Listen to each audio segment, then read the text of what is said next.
மஸ்ஜித் குபா இருக்கிறது. ரசூலுல்லாஹ் மதீனாக்குள்ள வந்தோடனே முதலில் கட்டிய பள்ளி, 2 கிபிலாக்களுடைய பள்ளி, உஹது போர்க்களம், சந்தத்து போர்க்களம், ஹுனைன் போர்க்களம், இது போன்றுண்டான பல நிகழ்வுகள் நடந்த இடங்கள் எல்லாம் அந்த இடத்தை சுற்றித்தான் இருக்கிறது. இன்ஷா அல்லாஹ் நாம் மதீனாவில் இருக்கக்கூடிய அந்த நாட்களில் அங்கெல்லாம் சென்று பார்ப்போம்.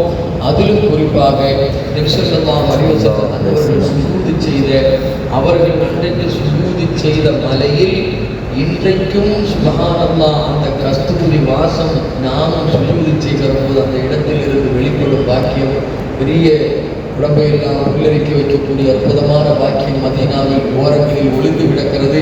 இது எல்லா டிராவல்ஸுக்காரங்களும் அங்கே கூட்டிகிட்டு போக மாட்டாங்க, பஸ்ஸெல்லாம் போகாது, சின்ன பாதை காரு தான் போகும். இன்ஷா அல்லாஹ் நம்ம அப்படி காரு பிடிச்சி அங்கே போய் அங்கும் தொழக்கூடிய பாக்கியத்தை எல்லாம் நம்ம எல்லோருக்கும் தந்தரல் புரிவாராக. இன்ஷா அல்லாஹ் நம்முடைய இந்த பயணத்தில் நாம் இங்கிருந்து போகக்கூடிய முதல் உம்ராவும், அதே போன்று மக்கா ஜியாராவின் போது ஜாகானா என்று சொல்லப்படுகிற இடத்திலிருந்து படா உம்ரா என்று சொல்லப்படுகிற ஒரு உம்ராவும், அதே போன்று ஆயிஷா பள்ளிக்கு நாம் அழைத்து சென்று அங்கிருந்து வரக்கூடிய ஒரு உம்ராவும், இது கம்பெனியிலேயே செலவிலேயே இருக்கும். நம்ம போகிறோமா இல்லையா, நம்முடைய இந்த பயணத்தினுடைய செலவில் இருக்கும். ஏன்னா போன இந்த மாதத்துடைய 1ஆம் தேதி தான் நாங்கள் உம்ரா முடிச்சுட்டு வந்தோம், ஒரு 70 பேர். அந்த குரூப்பில் போன எல்லாரும் 8 உம்ரா செஞ்சாங்க. எத்தனை உம்ரா? 8 உம்ரா செஞ்சாங்க. அப்போ ஒவ்வொரு நாளும் உம்ரா செய்ய முடியும், அது கம்பெனி செலவாக இருக்காது. மாறாக நாம் அங்கே உம்ராக்கு யார் யார் வர்றீங்கன்னு கேட்போம். இப்போ நாம் தயாராக வரக்கூடியவங்களை கூட்டிகிட்டு நாம் கீழே போவோம், டாக்ஸி பிடிப்போம். போகிறதுக்கு 5 ரூபா, வர்றதுக்கு 5 ரூபா. எவ்வளோங்க? ஆயிஷா பள்ளிக்கு போகிறதுக்கு 5 ரூபா, வர்றதுக்கு 5 ரூபா. இது நம்முடைய சொந்த செலவு. ஒரு உம்ரா செய்யறதுக்கு எவ்வளோ செலவு? 10 ரியால் செலவு. அப்போ இந்த பணங்கள் எல்லாம் நாம கையில் எடுத்துக்கணும். அதே மாதிரி நாம இன்ஷா அல்லாஹ் தாயிஃபுக்கு போவோம். நம்ம கேட்டிருக்கோமா இல்லையா? தாயிஃப் நகரத்து வீதியிலே. இந்த பாட்டு கேட்காத எந்த தமிழும் இருக்க முடியாது. கேட்டிருக்கோமா இல்லையா? தாயிஃப் நகர் மக்காவிலிருந்து ஒரு 100-130 கிலோமீட்டர்கள் தூரம். அங்கே தாயிஃபில் வந்து ஹஸரத் அப்துல்லாஹ் பின் அப்பாஸ் ரலியல்லாஹு அன்ஹு அவருடைய பிரம்மாண்டமான பள்ளி, அல்லாஹ்வுடைய ரசூலை காதலித்து காவியம் பாடிய ஹஸ்ஸான் பின் சாபித் ரலியல்லாஹு அன்ஹு அவர்களுடைய மக்பரா, அதே போன்று இக்ரிமா ரலியல்லாஹு அன்ஹு அவர்களுடைய மக்பரா, இதுவெல்லாம் அந்த தாயிஃபில் தான் இருக்கிறது. அங்கு பல அற்புதமான காட்சிகள் எல்லாம் இருக்கிறது.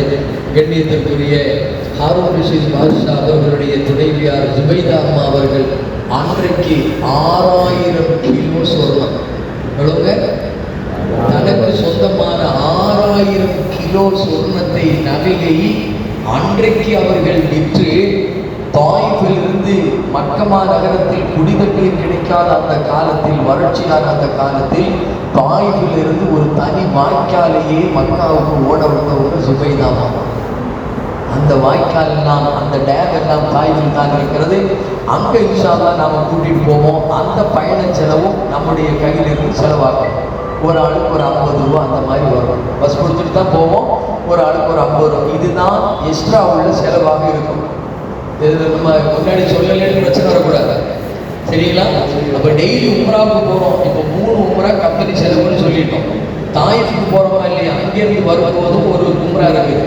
அதுக்கடுத்து நாம் மக்காவில் இருந்து ஆயிஷா பள்ளிக்கு எப்போல்லாம் போயிட்டு வர்றோமோ அப்போல்லாம் எவ்வளோ கொடுக்கணும்?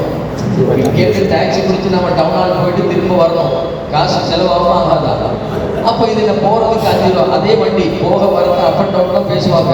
நம்மளை கூட்டி கொண்டு போய் அங்கே இறக்க விட்டுட்டு நான் அங்கே 2 காலத்து தொழுது நீயத்தை வச்சு துவா செய்துட்டு வர வரைக்கும் காரு வெயிட் பண்ணுவோம். திரும்ப நம்மளை வந்து ஹரமில் மக்காவை இறக்கி விட்டுருவாங்க. அப்போ இந்த மாதிரி உம்ரா செய்வதற்கு அந்த 10 ரூபா எக்ஸ்ட்ரா வேணும். அடுத்து நீங்கள் அங்கே சதக்கா ஏதாவது செய்ய நீயத்து செஞ்சால், அங்கே ஏழைகளுக்கு யாருக்கு உணவு வாங்கி கொடுக்க நீங்கள் உங்களுக்கு நீயத்து இருந்தால், இதுக்கெல்லாம் எக்ஸ்ட்ரா என்ன ஆகும்? செலவாக. அப்போ அதுக்குண்டான பணம் காசுகள் இன்ஷா அல்லாஹ் நீங்கள் தயார்படுத்திட்டீங்க. இங்கேருந்தே நீங்கள் ரியாலாக மாற்றி கொண்டு வந்தால் லாபம்.